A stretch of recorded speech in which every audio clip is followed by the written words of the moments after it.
Hi, my name is Natalia Smith. I'm in Mr. A's fourth period class. When I was first in Mr. A's fourth period class, I hated math. Like, as a whole, always struggled with it, always struggled liking it or attempting to do it. And his first thing that he made us do was go in a circle all together and say if we liked math or not and why. And I realized throughout the year the only reason why I didn't like math was because of the amount of motivation, and like it's not an easy thing to learn. You have to study and you have to be patient with yourself and take time. So that's what I learned throughout this school year. For my strengths in exponential and logarithmic expressions stem mostly from expanding and condensing logarithmic expressions, although using transformation graphs is easy for me as well. Areas of growth, I did not remember, like, not how to graph. I remember how to graph them, but I couldn't remember how to find, like, some of the key attributes, which is why I focused on inverse functions, expanding, condensing, simplifying, and transformations, like using the transformation graphs. And then my input for Mr. A for next year. First of all, Mr. A, I appreciate you as a teacher. Like, this being at Ridgepoint is like the first public school that I've ever been at. Like, I've always been at a charter school before this. And like all of my teachers cared so much. And when I moved to Ridgepoint, like I felt like none of my teachers really cared. And once I had you for that little period of time, when I was a junior for Algebra 2, like I could feel the amount of like care you had for all of your students just for those 2 weeks that I had you. And I was so glad that I had you on my schedule for pre-cal. And you really did help me learn to be patient with myself. This class has like had my emotions all over the place, and I just appreciate you being patient with me specifically. I think there are like things, of course, like everyone has things to work on. But I think that you can be a little bit impatient with some people who struggle more on motivating themselves. And I know sometimes you were even frustrated with me. But like I appreciate you still trying to be patient with us no matter like your own emotions. But sometimes like you do let your own emotions like control your teaching, which is understandable, but I think it's something that you could work on for next year. And then also like everyone, like just remember that like everyone learns at different pace.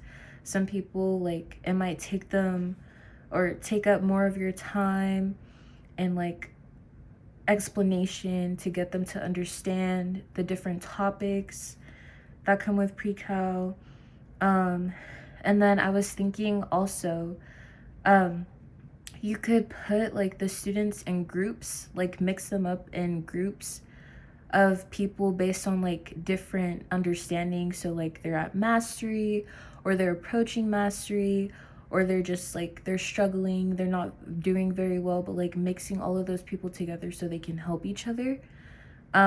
Instead of, not that you have to like make a seating chart or something, but just like one day or like for 2 days before a test or something, like you can mix them up and like talk to them and tell them like, hey, you're gonna move here, you're gonna move there, and just mix them up based on like what their performance is in your class. And maybe that could help. And then something else I had was like calling more people up on the board, making people like be active in your class, because I know like it's not 100% you're not the only one who's supposed to want us to pass. We're supposed to want ourselves to pass. We're supposed to want ourselves to do well.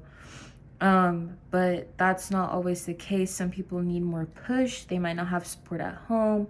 They might not have a lot of friends. They might have short attention spans. Like, just everyone learns differently. So I think like the group thing and calling them up at the board, even if they hate you for it, like they'll get over it. It's okay. Like, you're helping them, and no matter like the response, you're helping them. Like, that's all that matters, and they will realize that, and they will appreciate you for that. And then also, I think another thing is like, since the tests are progressive, and I think, unfortunately, like, I even realized this for myself.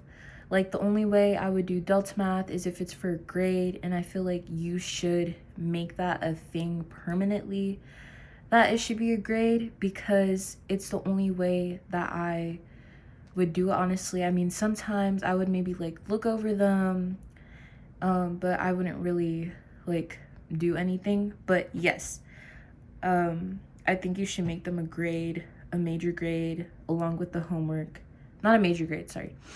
I mean, you could, well, no. Not a major grade, just like a daily grade, but just make it a grade in general so people actually do it. And what else? Yeah. Go over topics, previous topics, for at least one day. And then I think the last thing that I'd like to say, like personally, to you, is that like, I realize people take advantage of your kindness, and like, you giving them more time to take a test, and that or you have a feeling that they skipped your class on purpose to miss a test or a quiz.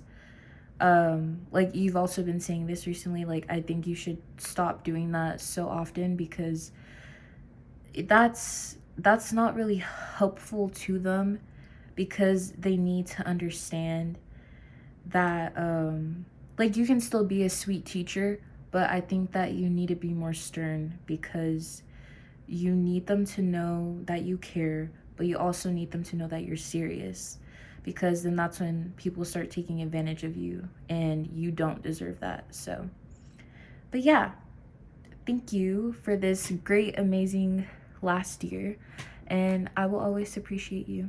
Thank you.